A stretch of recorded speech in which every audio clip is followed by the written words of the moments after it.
Milí diváci, milí posluchači, vítajte v mojom podcaste, v prvej epizóde podcastu Extra Time s Ľubošom Michelom.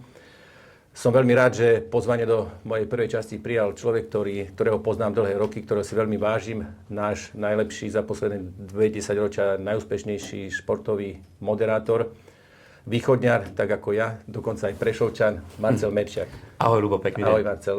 Som veľmi rád, že si prijal to pozvanie. Tá prvá časť je pre mňa, musím sa priznať, trošku náročná, pretože áno, asi mohli by sme si vymeniť papier, bolo by to jednoduchšie, nie som zvyknutý na túto pozíciu, pretože vždycky to bolo tak, že skôr ty si sa pýtal mňa a dnes vyspovedáme trošku teba.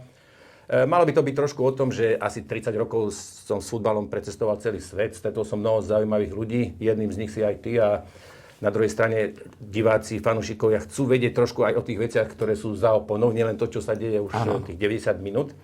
Samozrejme, je tu aj červená karta, vysvetlím prečo, pretože pre rozhodcov tá červená karta je vždycky nejaký taký obranný mechanizmus. Dnes ju budeš mať ty.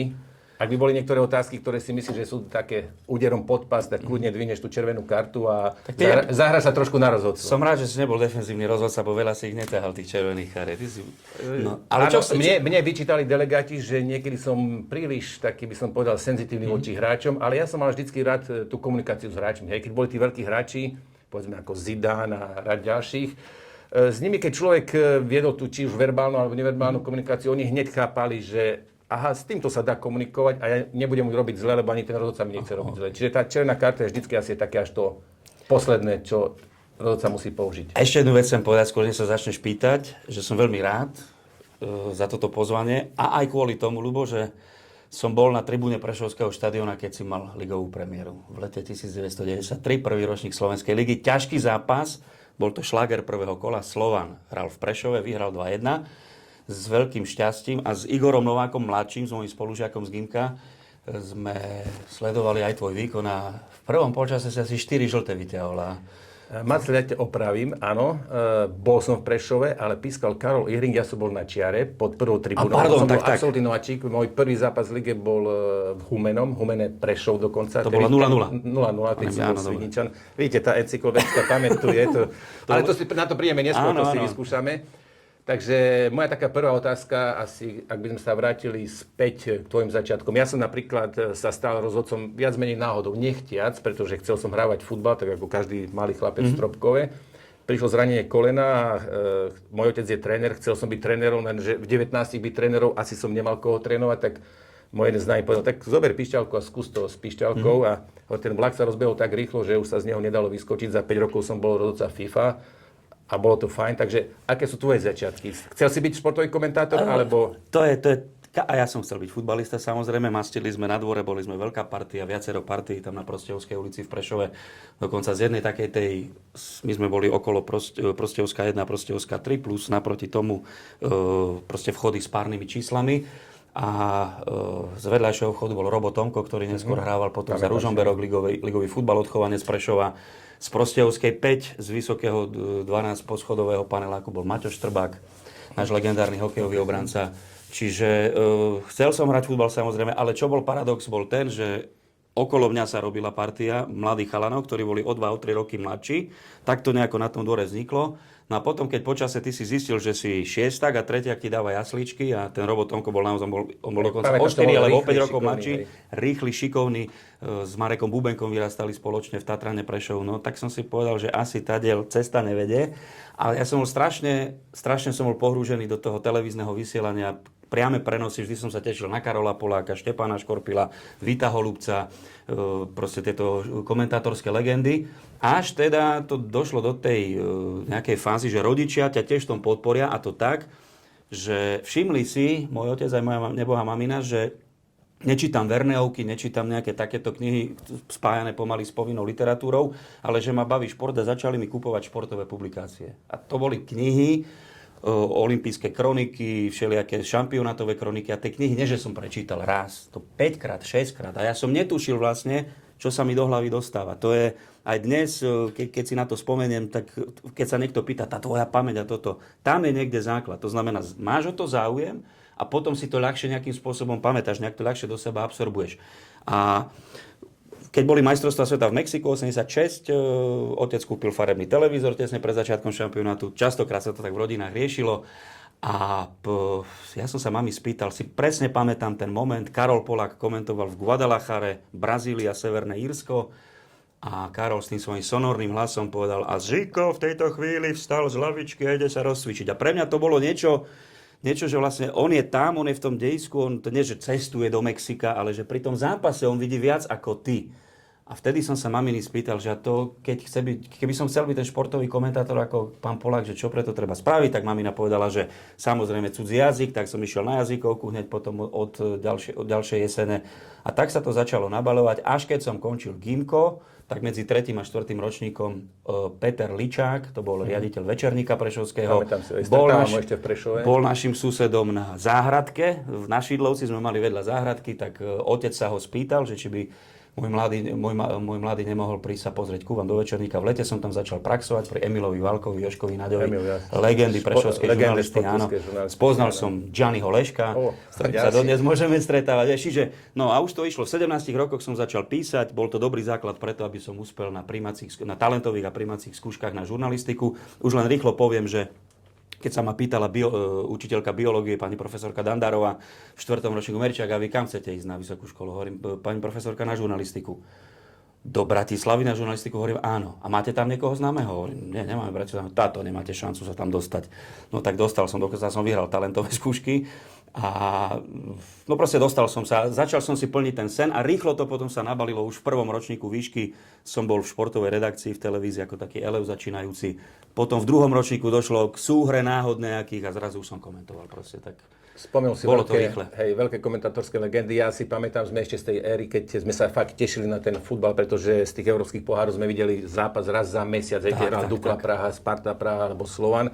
A práve tí komentátori boli takou výraznou súčasťou toho. Pamätám si, že vtedy sa komentovalo v dobe Československa, že 22 minút komentoval Čech, áno, 22 minút Slovák, delí sa presne na polovicu. Tak, áno. Zažil si aj ty tú formu komentovania? To akurát tedy končilo. Miro Michalek, ktorý bol môj veľký učiteľ v televízii, on to ešte zažil s Karlom Čapkom.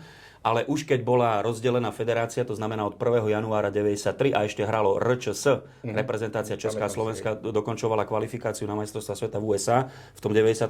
roku, tak už to bolo tak, že keď prišli komentovať s Pavlom Čapkom, tak ten komentoval pre Českú televíziu a Miro pre Slovensko. Ale formu spolukomentovania využívate aj? Využívame, áno. To prišla samozrejme doba, to, čo sa v zahraničí proste nejakým spôsobom dlhé roky usadilo, že ten odborný alebo expert z futbalu je pri tebe, tak to mám veľmi rád. A my vlastne sme vytvorili, ako kedysi boli komentátorské dvojice, tak som rád, že so skvelým chlapcom, aj so skvelým hráčom bývalým, ktorý nemal šťastie na to, aby bol zdravý celú kariéru, s Marianom Zemanom, že sme vytvorili tandem a tie odozvy naozaj za posledné roky sú dobré a Marian ma strašne veľa o futbale naučil.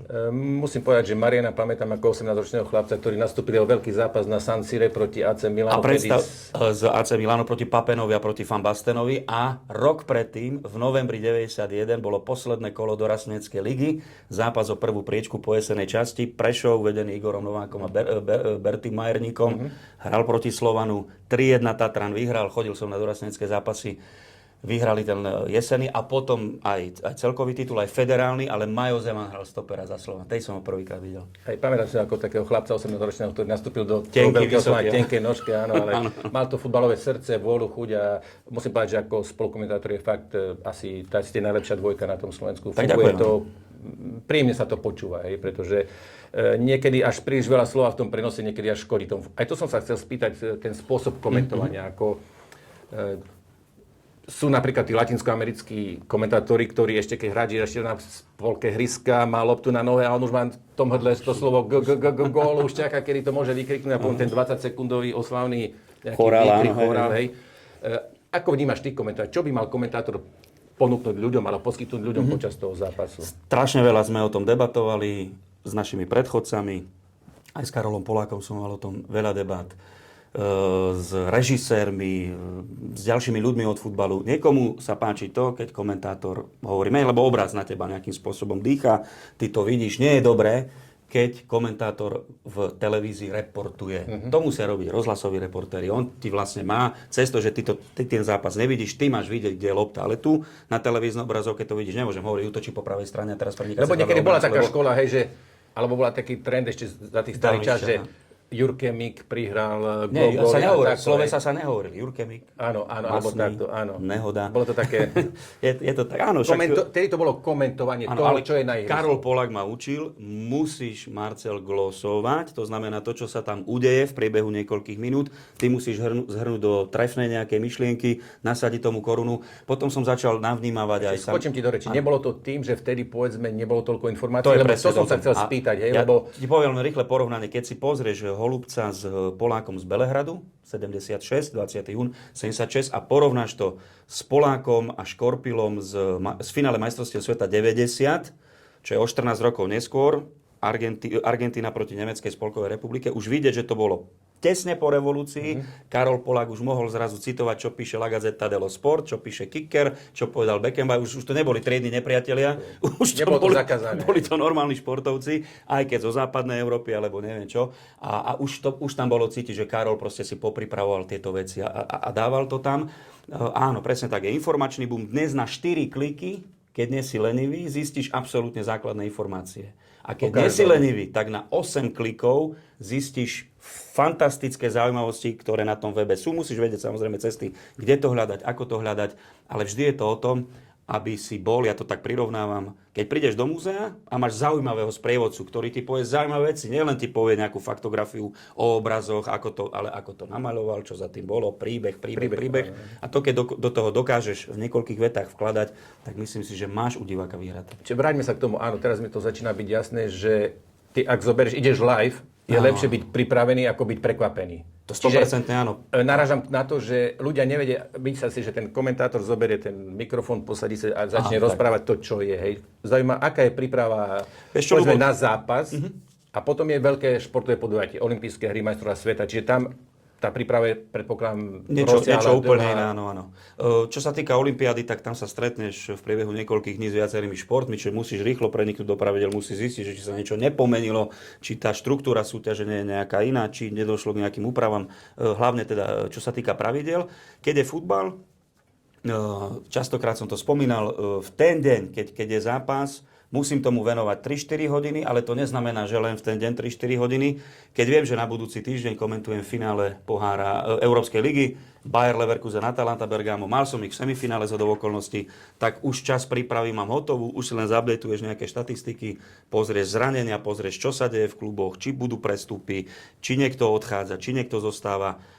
A potom samozrejme to všetko k tomu finále ešte nabalíš, ale v ten deň, priamo v ten deň, ešte tie 3-4 hodiny nad tým musím sedieť. Na majstrovstvách sveta, keď komentuješ 2 zápasy denne, sa ti to všetko stláče. To znamená, ty nemôžeš sa pripravovať len v čase šampionátu. Musíš to Čiže ako prepínaš medzi tými 2 zápasmi? Pretože dokumentuješ jeden, tak musíš nejak zresetovať tú pamäť a musíš nejako... No vždy je to tak, že poďme ľahnúť, alebo... Nie. Tam na majstrovstvách sveta pre mňa absolútne kľúčová vec je vidieť čo najviac. To znamená, keď bol Katar a boli 4 zápasy za deň, ja som komentoval prvý a posledný, ale aj tie 2 medzi tým som pozeral. To znamená, že počas nich som si ešte dorábal prípravu na ten 4. zápas dňa. Takže riadna drina. Riadna drina, krásna drina, lebo... Čiže keď sa vrátiš po mesiaci domov, tak si potrebuješ, nechceš nič počuť, nikoho vidieť, potrebuješ... A okrem rodiny, jasne, ale... Deň, 2 potrebuješ absolútny kľud. Určite, že áno, len dobre vieš, že vo futbale proste nesmieš vynechať deň. Futbal je 12 mesiacov a 31 dní v mesiaci. Dobre, vráťme sa trošku dozadu. Každý si pamätá napríklad, ja si pamätám svoj prvý zápas, sedel som stropkové na futbale ako divák po operácii kolena a prišiel môj známy a hovorí, počúvaj, nemám asistenta, je tu nejaké dedinské derby, pamätám si tie 2 obce, bolo Duplin, Stročín, v Svinickom okrese vedľa seba. Poď na čar, tak dobre, nechal som sa ukecať, išiel som a skončil zápas, on hovorí, všetci boli fajn, wow, mladí, šikovní, začni to robiť, ale zapamätal som si to kvôli tomu, že tam pol roka predtým bola povodeň a zobralo most a ihrisko bolo na druhej strane, tak nás viezli, jak si dodnes to pamätám, išiel autobus a za ním vlečka a my sme na tej vlečke išli, lebo ešte nebol most urobený, takže tie začiatky sú vždy také nejaké, by som povedal, pamätné. Farbisté, áno. Čiže predpokladám, že aj ty si pamätáš svoj prvý zápas a máš k nemu nejaké zaujímavosti. Mám k tomu vzťah. Je to tak na 2 etapy, lebo v 94. roku od jesene sa rozširovala Liga majstrov. Už nemala 8 mužstiev a 2 skupiny, ale 16 mužstiev a 4 skupiny. Ajax vyhral v tej sezóne. A Milan Michalič bol taký môj mentor, bývalý tiež východňar, bývalý vynikajúci rozhlasový reportér. On prišiel na začiatku roka 93 do televízie. No a držal nado mnou takú ochrannú ruku. A ja som mu tak naznačil, že pán Michalič, že tam už keď budú tie večery Ligy majstrov a pôjdu highlighty po skončení priameho prenosu, tak nebudú už len 3, ale ich bude 7 zo všetkých zvyšných zápasov. No, mladý, a čo? Že chcel by si to skúsiť? Ja hovorím, že to sú také 10 minútovky, vieš, tie highlighty. Bol si odvážny. Tak hovorím, áno, že prečo nie? Tak dokonca na prvý deň, ten hrací deň mi dali 2 tie highlighty urobiť. Pamätám si to presne. Hajduk Split, Benfica, Lisabon, Karol Praženica hral vtedy za Hajduk 0-0.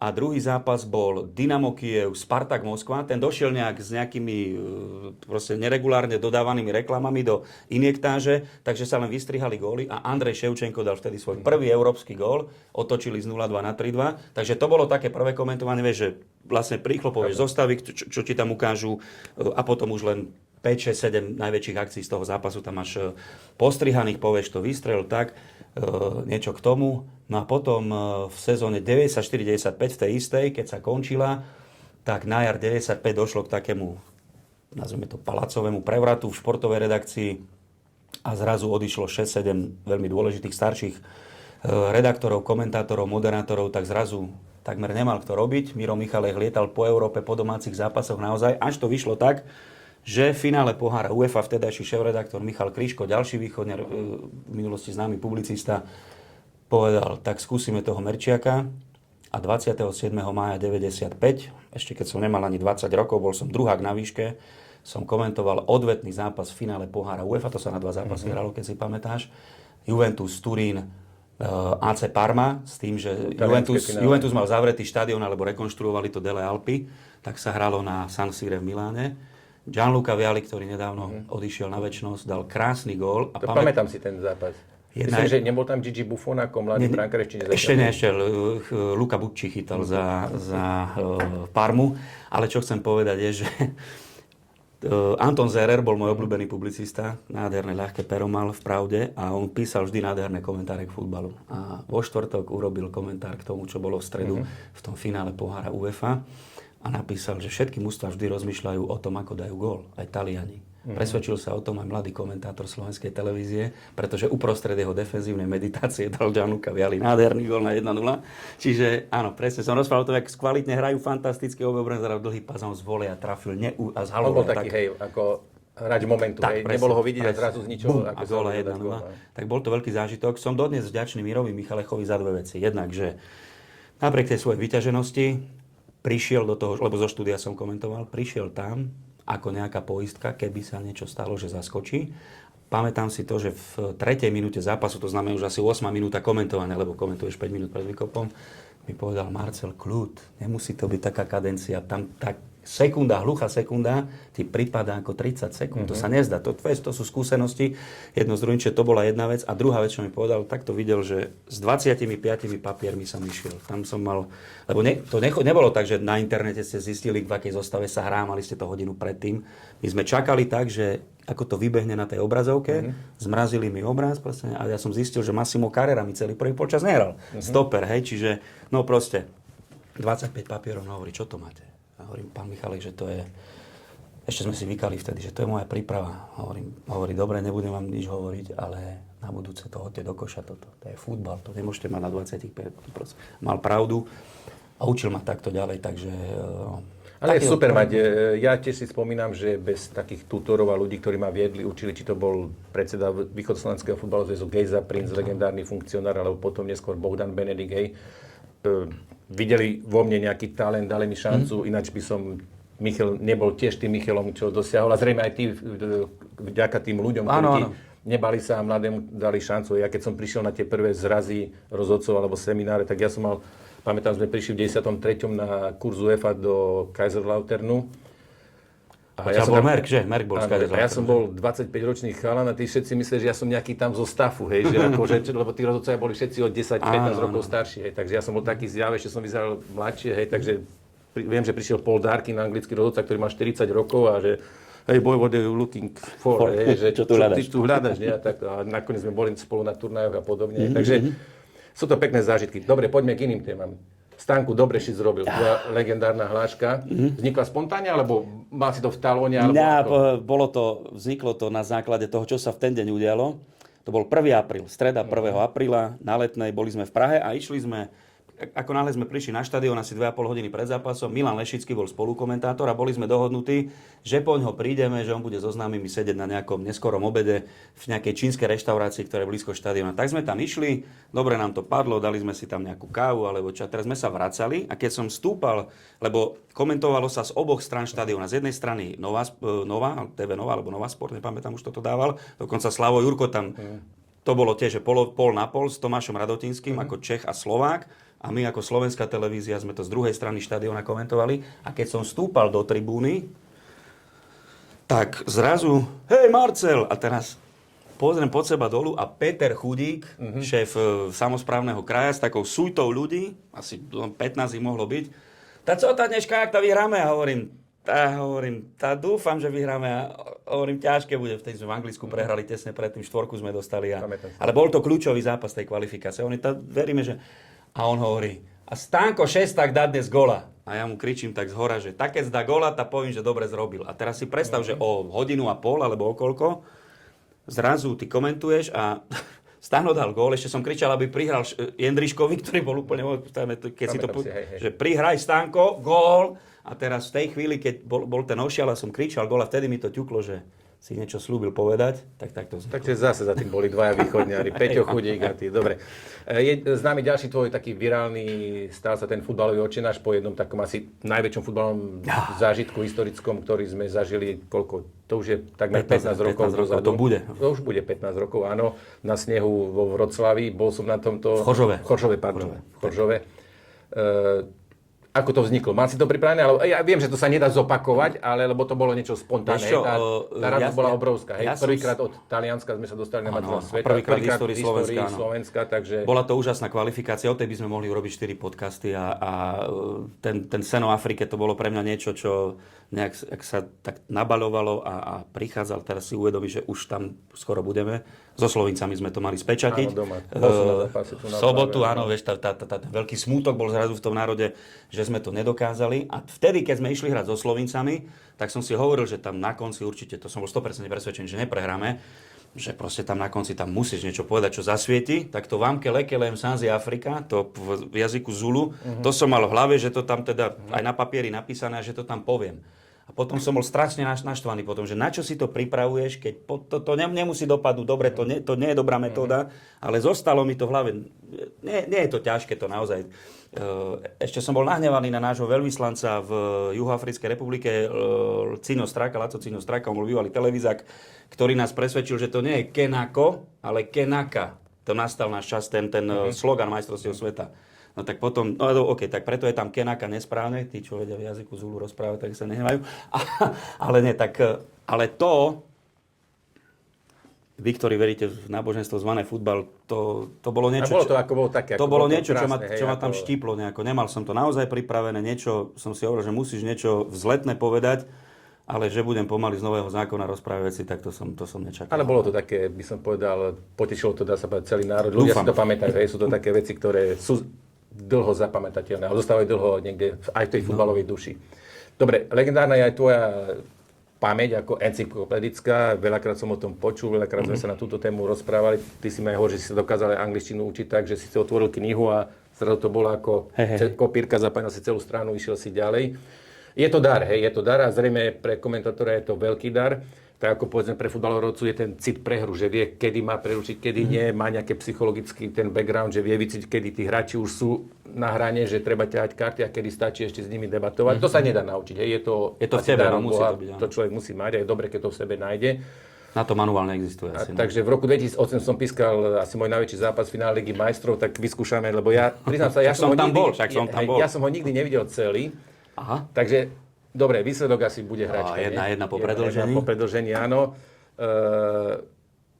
Čo tam bola? Červená karta tam bola nastavená. Drogba. Fackoval, Vidiča, myslím, ne? S Vidičom sa tam chytili, dobre. Zápas išiel až do predĺženia, kde sa nerozhodlo a potom boli penalty. Kto nepremenil penaltu? No tak v druhej sérii nedal Cristiano Ronaldo, Čech mu to vyrazil. A potom, Ľubo, to bol pre mňa jeden z takých najmagickejších zážitkov kariéry, lebo v Lužnikách sa hralo. Ano. A teraz vždy, keď je finále Ligy majstrov, tak jeden oblúk štadióna patrí jedným a druhý oblúk druhým. A v oblúku, kde sa kopali penalty, boli červené Manchester United, červení fanúšikovia, a tu modrý Chelsea Londýn. Teraz všetci premieňali po Ronaldovi 4-4, zakončí sa 5. séria, lejak bol, strašne rýchlo chodili hráči. Taký rýchly rozstrel si nepamätám, strašne rýchlo išiel Terry. A ja som si v hlave prebleskol, že tak on teraz premení a potom roky sa budeme pozerať na to, ako premenil a dvihol trofej, lebo je kapitán.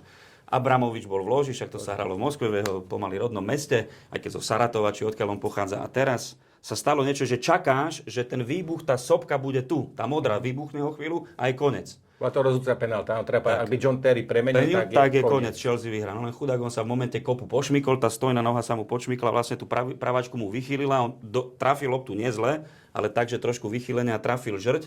A teraz tá sopka vybuchla tam. To červené vybuchlo, ako keby vyhrali Ligu majstrov. V tej chvíli som vedel, že United, lebo je to moje obľúbené mužstvo, nefandil som mu určite, pozrite si ten záznam, nenájdete tam stopy potom, že by komentátor nejakým spôsobom fandil jednej strane, ale vyhrali zasa zápas tak, ako to vedeli len oni, lebo v 68.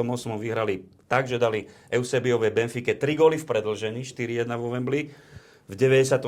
nemusíme hovoriť, čo urobili Bayernu v Mníchov na Nou Campe, že 2 góly v nadstavení Sheringham, Solskjaer a teraz ešte aj na penalty vyhrali. Čiže v predĺžení o gól v nadstavenom čase a na penalty.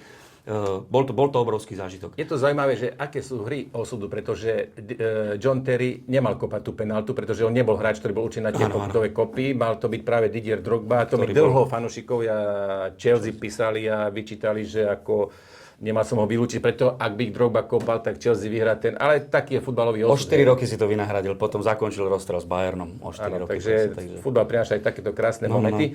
Dobre, sme pri divákoch. Napríklad ja som pracoval aj v Grécku, kde tí fanúšikovia sú veľmi temperamentní. Stalo sa nám, že tí fanúšikovia vedia to mužstvo velebiť, ale vedia ho aj zatracovať. Aj po tých prehrách. Pamätám si jeden zápas, keď sme sa vracali z letiska, prišli sme k hotelu a museli sme 30 minút sedieť v autobuse, kým tí rozvášnení fanúšikovia nevyhádžu všetky vajíčka, ktoré mali pomaranče, čo mali po ruke, celý autobus bol zahádzaný. Ovoce zelenina. Ukludnili sa, vyšiel kapitán, porozprával s nimi, hej, ale nie sú to ľahké momenty, hej, pretože v tom dáve človek nikdy nevie, čo sa môže udiať. Mal si aj ty s fanúšikmi nejaké také legendárne stretnutia, alebo... Tak ti poviem, že keď sme nakrúcali reportáže do Tanga, tak do Trnavy sa chodilo po špičkách. Tam som mal strašný rešpekt voči tým ľuďom, ktorí na tribúne sedeli. Lebo keď rozhodca nepískal tak, ako si predstavovali, keď videli, že niečo sporné sa udialo a Trnava nie je na tej správnej strane víťaznej, tak oni ti to vedeli, to hneď v televízii ukážte to a neviem čo. Čiže najkrajší zážitok som mal s fanúšikmi Trnavy pri tom pamätnom lete na pohárový zápas do Košíc. Prvýkrát sa stalo, že na služobku do Košíc som išiel, vďaka Sky Europe sa to volalo, že vieš, tá nízkonákladová spoločnosť, tak nás poslali, teda urob si tam služobku, že leď tam. No a ráno, keď som došiel na terminál v Bratislave, tak som normálne to zrazu 100 pasažierov a 98 mali červeno-čierne dresy. Takže bol to zážitok veľký. Oni dokonca ešte aj choreografie robili v lietadle. Vieš, keď sa lietadlo keď sa vznášalo, tak zrazu bolo, že keď robila, keď letuška ukazovala tie bezpečnostné opatrenia, tak každý jej pohyb sprevádzali niečím. Úžasní boli. No. Dobre, čom by sa venoval, keby si nebol športový komentátor? To ti neviem povedať. To už je, tým, že som sa preto rozhodol veľmi dávno, naozaj v tých 10-11 rokoch, tak mal som také, vieš, ak sa nás to pýtali aj na základnej škole, tak keď som bol malý, tak som smetiar chcel byť.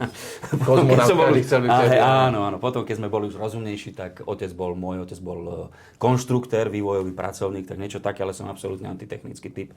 Čiže ak by, podľa mňa, ľubo, tak niečo také humanitné, nejaký historik možno. Ešte sa vrátim späť k tým zážitkom na tých ihriskách. Pamätám si jeden zápas v Košiciach, v Čermeli. Ja som bol 4. rozhodca. Myslím, že to bolo FC Košice Senec. To bolo FC Košice Senec, áno. V 99. na jeseň. Tento z Kisúc, Ďuriš sa volal rozhodca.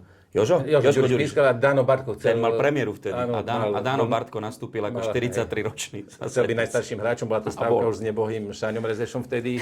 Ale tam bola iná pointa, tomu mužstvu sa nie veľmi darilo. Ďuriš mal ligovú premiéru a ten Jano Kozák bol trošku taký nahecovaný z toho. Láco Molnár ho vyhecoval, bol jeho asistent vtedy a ten tam začal robiť divadlo trošku. A viem, že ty sa objavil, lebo tie flash interview sú tiež svoja téma, a ty sa objavil a zrazu ten Jano, áno, Janko Kozák, starší, veľmi dobrý chlap, 15 minút po zápase, iný človek, pohodička. Áno. Ale tých dá sa povedať, posledných 10 minút a 5 minút po zápase nejaký blackout. A ja si pamätám, že som tak stál, kľud, vyhrávajú 1-0, nič sa nedie. Zrazu sa tréner otočí a hovorí, Merčák, ty čo tu robíš? A už naštartovaný za teba, tréner, kľud. A ty prestaň, aj teba zastrelím a také, hej, a kúkam, že čo sa deje, že úplne spodojov zápasu bolo zrazu také, ale samozrejme 30 minút po zápase sme si sadli, podebatovali. Ale čo tam bolo? Prečo on tak reagoval? Myslím, že tam nebola nejaká reportáž predtým niečo? Nie, podľa mňa nie. V tej dobe nie, určite. Viem, že boli tréneri hákliví, však Tango to bola relácia, ktorú celá tá futbalová pospolitosť na Slovensku sledovala a vedeli sa nahnevať, ale nie, ja som s ním nemal nikdy nejaký konflikt. Možno naozaj v tom zápale boja, on bol tým známy proste, že mu tá zápalná šnúra nejak rýchlo vybuchla. Mal veľmi krátku zápalnú áno, tak aj však, ale nie, pre mňa Jan Kozák je jedna výnimočná osobnosť slovenského futbalu a som veľmi rád, že keď prišiel k reprezentácii, tak ukázal čo sa s tými chlapcami dá urobiť. Dobre, chcem sa spýtať, vrátime sa trošku tam, kde sme vyrastali, alebo kde žijeme, Prešov. Máš nejaké ikonické miesto, keď sa vraciaš do Prešova, kde vždycky zájdeš, alebo nevynecháš, alebo túto spomienky na mladosť, možno nejaké ten detský, ako sa hovorí, plácok, kde sa hral ten futbal? Alebo... Tak to je tam pred našim domom, veľmi som na tom našom sídlisku. My sme mali tam, kde je teraz to nové také veľké tréningové ihrisko Tatrana Prešov na základnej škole na Prostejovskej ulici. Áno.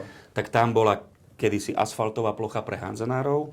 Za ňou také polofutbalové ihrisko, potom 300-metrová atletická tartanová dráha, v strede ďalšie futbalové ihrisko, za tým volejbalové kurty antukové, na ktorých sa dal hrať aj tenis. Čiže my sme tam strávili strašne veľa času sme tam trávili. A čo je paradox, tam keď si cez pracovný deň v stredu po obede si sa pozrel, my sme mali výhľad tam všetko bolo plné. Tam keď tá partia neprišla skôr a nezabezpečila si flek, vieš, tak nemal si kde hrať. To bolo proste pre nás. Čiže tieto samozrejme, už sa to prostredie trošku zmenilo, ale sídlisko 3 je stále sídlisko 3, to je pre mňa, je to môj domov, tam som vyrastal, strašne také spomienky vždy, keď ideme do kostola, tam na Mukačevskej ulici, čo je tiež u nás na sídlisku, tak hneď naproti základná škola na Mukačevskej ulici, tam som 8 rokov proste sa učil tých svojich prvých 8 rokov života a no veľa, Prešov. Skôr som narážal na to, či to nebol ten staročký futbalový štadión. Čo si tam na ňom najkrajšie zažil? Či už ako komentátor, alebo ako fanúšik? Pretože ako fanúšik. Býval si veľmi blízko, bolo to asi 500-600 metrov. Áno, to sme tak za tých 7-8 minút sme boli na štadióne rýchlejšou chôdzou.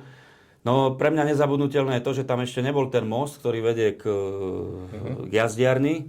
Takže sa chodilo tým takým menším mostom pri dopravnom ihrisku a to si videli, jak tí fotri a proste s tými deťmi, aká kráčajú a celá tá súta, potom sa to vracalo o 2,5 hodiny. Ale to je krásne, pretože pamätám, videl som jeden dokument o fanúšikoch Liverpoolu, chlap, ktorý má 60 rokov a 40 rokov chodí na zápas tou istou cestou, v tom istom čase a vlastne naberajú sa tí, oni presne vedia, ako išla MHDčka, presne vedia, že o ktorom čase, kde sa stretnú, a zrazu na ten štadión príde taká veľká vlna. Hej, a to je krásne na tom fanúšikovanie. Potom samozrejme aj tá Astoria, tá piváreň taká kruhová u nás na sídlisku, tade zasa tí fotri, keď sa vracali, tak tam sa išlo na pivo ešte. Deti hrali vonku futbal, otcovia mali, dá sa pozrieť pozápasovú tlačovku, porozprávali sa, kto ako hral, kto hral dobre, kto zle. Tam boli hodnotiace štúdia naozaj. A možno tam vznikli tie komentátorské nejaké Možno aj áno. A dokonca ja som naozaj mal to šťastie, že som chodil s otcom a s jeho 3-4 kolegami, ja som bol tam najmladší a sedel som pri nich. Prvé zápasy svoje. Potom som začal chodiť za bránu supera. Tam neboli vtedy žiadne divácké kotle alebo niečo také, to neexistovalo. Ale chodil som za bránu supera a vnímal do seba, som ťahal tú atmosféru. To človek nevie naozaj, čo sa v ňom rodí a počase zistíš, akú hodnotu toho, čo si videl, že vlastne ty si to mohol do seba dávať. Tých hráčov, veľké osobnosti československého futbalu, našich futbalistov. Čiže ja si pamätám zápas, ako 14-15 ročný chlapec som došiel zo Stropkova, Tatran Prešov, Sparta, Praha, bol som na tej opačnej tribúne, na tom plote, v prvom ráde, lebo chcel som to vidieť, tak veľké hviezdy tedy zo Sparty prišli, Chovanec, Straša, Bielik a tá legendárna Sparta, veľká Sparta, futbalový sviatok. Tam bolo toľko ľudí, že napríklad človek ani cez polčas nemohol odísť na toaletu, pretože už by sa na to miesto nedostal. Hej? To bolo tak narvané, že bolo to na státie, nebolo to na sedenie. Spodným radom vlastne sme chodili, kde bolo skoro až blato, lebo to tam to sa neudržiavalo veľmi. Takže sme prechádzali na druhú stranu za bránu, super. Dobre, čo skoro bude mať Prešov asi novú futbalovú arénu. Verme tomu. Ja to vnímam tak, že vo svete je dobrým zvykom, že máme krásne veľké futbalové štadióny pomenované po nejakých veľkých futbalových legendách, ktoré k tomuto klubu niečo dali. Či už je to v Neapole štadión Diego Armanda Maradonu, máme Giuseppe Meazza štadión v Miláne a rad ďalších, dalo by sa povedať veľa. Aký je tvoj názor na to, či na Slovensku máme, dá sa povedať, jeden takýto príklad štadióna Antona Malatinského v Trnave, ale aj menší štadión v Dolnom Kubíne, pomenovaný po doktorovi Ivanovi Chodákovi. Ak by sme v Prešove chceli mať štadión, ktorý by nesol slovenský názov, ale po nejakej legende, ring voľný, povedz, ty určite k tejto téme budeš hovoriť 10 minút, pretože môžeš hovoriť 10 minút. To, čo si povedal, je pravda. Trnavská, to vedenie mesta, čo spravilo v druhej polovici 90. rokov, bolo niečo úžasné. Anton Malatinský má aj sochu pred novou arénou.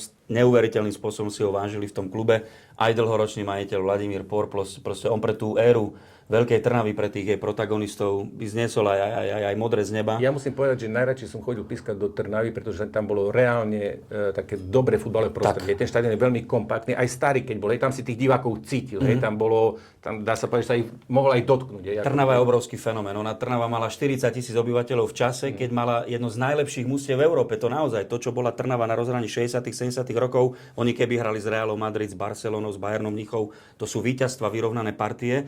A takže keďže táto podsta bola daná Antonovi Malatinskému, ja som 100% presvedčený, Tatran Prešov je identifikovaný v tom bývalom Československu vďaka mnohým, ale hlavne vďaka jednému človeku, to je Ladislav Pavlovič. Pre mňa tá téma je veľmi rýchlo uzavretá. Náš futbalový cár, človek, ktorý pre prešovský futbal, pre jeho takú identifikáciu v Československu, v Európe urobil strašne veľa, dal 150 gólov za Tatran, 164 v lige, a to ešte sú tam nezarátané nejaké z časov toho slovenského štátu, čiže on by bol niekde k 200 gólom ligovým, mal tie čísla. Úžasný človek, samozrejme, veľká osobnosť, skromný človek, všetci sme ho poznali. Pamätám si, pískal som nejaký zápas starých pánov, mal vtedy asi 71-2 rokov a tá oslava jeho gólu, dal gól, urobil kotrmelec. To bolo taký ako, pozrel som v tom veku človeka, ale ako stál ako mladík, čiže bol, dlho bol ako taký fit a v pohode, takže nedá sa s tebou nesúhlasiť. Určite ja len môžem povedať, že momentálne fungujem ako aj poslanec mestského zastupiteľstva v Prešove a určite na najbližšom zastupiteľstve chcem navrhnúť, aby vznikla komisia, aby sme dali Prešovčanom šancu vyjadriť sa, koho by chceli, alebo pokom by mohol sa menovať tento štadión. By som bol veľmi rád, keby Tatran Prešov bol ten, kto vybočí z koľají tej modernej doby, lebo pomenovávať štadióny na Slovensku ako futbal aréna a podobné veci, to nemá ani so slovenčinou nič spoločné, dokonca by som povedal. Ja nehovorím, že máme mať v názvoch prídavné mená, tomu sa zväčša snažíme vyhýbať. Ja viem, že treba aj mnohé obchodné značky sa snažia presadiť. Ale je rozdiel, môže byť komerčný názov arény, ktorý sa predá ako hlavného sponzorovi, na určitý čas. To máme O2 Arena a podobne, to je jedna vec, ale druhá vec si myslím, že ten štadión tým ľuďom je to milšie, ako ak sa bude menovať po nejakej legende, ako keď povieme, že to je futbal Tatran Arena. Je to také suché, ako si ty aj povedal, je to ešte nie slovenské. Nie slovenské, áno. Tak správ preto niečo. Dobre, ďakujem. Môžem ti slúbiť, že zrobím. Neviem, ako to dopadne, ale určite vynieme aktivitu. Dobre, mnohí z nás, ktorí sme vo futbale, sme aj nejakí zberateľe, nejakých suvenírov, pohybujem sa, ja doma mám vzácne dresy, povedzme Messi podpísaný, Cristiano Ronaldo, Pavel Nedvied, originál a podobné veci. Máš aj ty niečo vo svojej zbierke? Ja dokonca nie som zberateľ ani fotografií, ale mám nejaké dresy. Stano Šesták mi, keď skončil, tak mi podaroval mi dres, ktorý mal na sebe na lavičke náhradníkov, keď sme vyhrali s Rusmi na majstrovstvách Európy. 2016 tam Stano končil svoju reprezentačnú kariéru.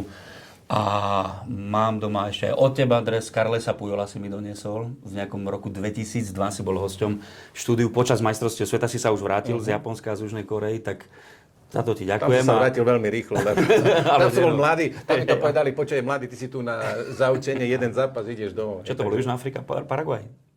Južná Afrika, Paraguaj. Že? Dobre. A ešte mám od Vraťa Greška.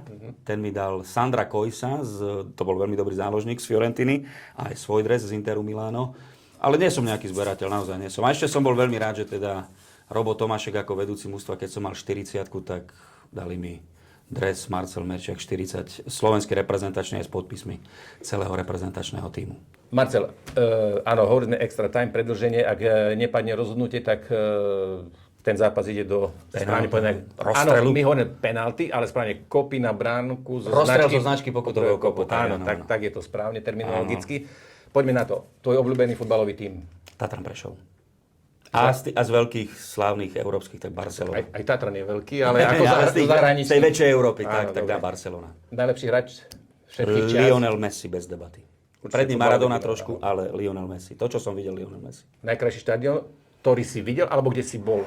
Tak tých bol som skoro na všetkých tých, ale mne tak najviac utkvel v pamäti Old Trafford v Manchestri. Neviem prečo, ale... Theatre of Dreams. Divadlo slova.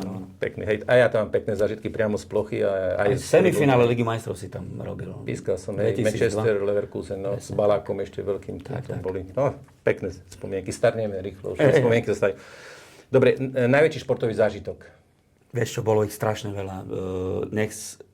So slovenskými športovcami bol som pri všetkých 3 zlatých medailách Anastasie Kuzmenovej na zimnej olympiáde. To som chcel povedať, to sa mi páčilo, keď išla vtedy v tom, kde to bolo, v Pekingu? Keď išla do cieľa, už bolo jasné, že vyhrá v Pyeongchangu z toho zástavu. Áno, v pretekoch s hromadným štartom. S Petrou Vlhovou som zažil, to je čarovné zlato v Pekingu na zimnej olympiáde. Ale, čo sa týka futbalu, tak netušil som, že to tak príde a tak to vyvrcholí, ale to finále v Katare. Argentína, Francúzsko 3-3, titul pre Messiho dal 2 góly, Mbappé dal 3 góly. To bude zápas, na ktorý sa... To znovu zrodenie tých Argentínčanov bolo úžasné po tom prvom zápase v skupine. Ukázalo tomu z toho sílu a to bol krásny zážitok. A ja som, priznám sa, že aj ja som prvýkrát začal niekomu fandiť a chcel som tomu Messimu dopriať, pretože... A ešte niečo ti poviem k tomu. Vyhrali to, skončil sa rozstrel.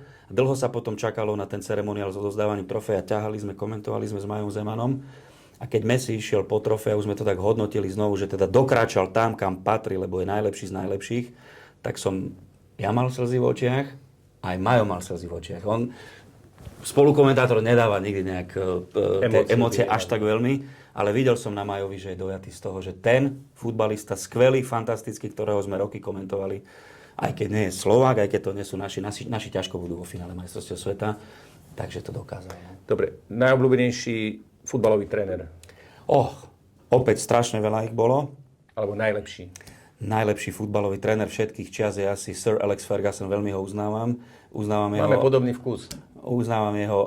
A teraz by som sa ťa spýtal, a keď mi neodpovieš, tak vyťahnem túto červenú kartu, lebo začal som sa báť. Sirovi Alexovi Fergusonovi nikto nikdy nerozumel, keď hodnotil zápas. On mal takú škóčtinu, on je z prístavnej štvrte Govan pri Glasgowe. Govan sa to volá.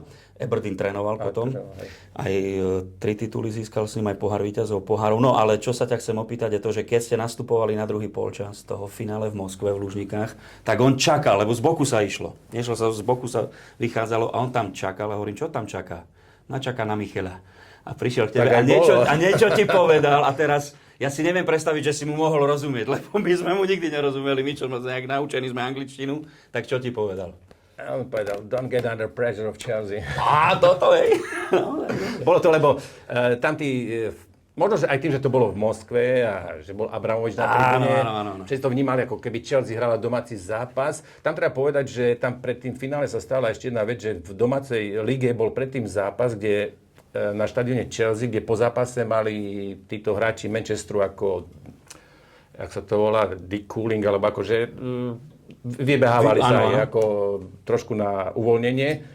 A niekto z ochránkárov urazil Ria Ferdinanda na báze rasistického podtónu. Takže my, keď sme stáli v tunele pred zápasom, tam boli hráči, ktorí hrali spolu za repre, hej, Beckham a na druhej strane Ashley Cole a podobne, hej, čiže... Beckham nebol už, Scholes bol. Scholes, Giggs a títo, hej, čiže oni... Tí hráči sa stretávali v reprezentácii a vždycky, keď prídeš na takýto zápas, či Real, Barcelona, áno, na ihrisku sú superi, ale v tuneli tam sú tie kamarátske objatia. Tu bolo hrobové ticho, nikto na nikoho nekúkol, hej, tam bolo také napätie, že dalo sa to krájať. A potom samozrejme Alex ako starý lišiak, skúsený tréner, tak myslím, že to bolo 1-0 v tom čase. 1-1 bol počas. Na konci dostali gól Lamparda. Tak Lampard, áno, si pamätám povedal, že nedostane sa pod tlak, lebo videl, že Chelsea to mala už za čas Mourinha. Vždycky, ak rodca urobil nejaké rozhodnutie proti Chelsea, tak vždycky 5 hráčov prišlo obklúčiť. Ja som sa pýtal potom môjho kamoša, ktorý robil v Porte s Mourinhom, spolu sme potom robili v Šachtari Donetsk, tak hovoril, áno, to bola taktika, pretože ak mal rozhodca dostať hráč Chelsea kartu, tak vždycky 5-6 hráči prišli a ten rozhodca sa trošku stratil, a teraz nevedel, kto má dostať tú žltú kartu, alebo tí hráči ho presvedčili. Takže Sir Alex, čiže tie veľké zápasy sa rozhodujú aj v takýchto malých detailoch, takže on prišiel... Ja už som ti chcel červenú kartu vyťahnuť, ale VAR ukázal, že teda nebude. Dobre, áno, dobre. Ja nemám tajnosti, však sú to veci, ktoré sú už 20 rokov dozadu, takže... Dobre, Marcel, ďakujem ti veľmi pekne za tvoju účasť, bolo to veľmi milé a také príjemné. Verím, že aj pre našich poslucháčov a divákov to bude zaujímavé vypočuť si nejaké tie zaujímavosti z zákulisia futbalu. Ešte raz si ďakujem a som rád, že sme sa videli. Ďakujem pekne.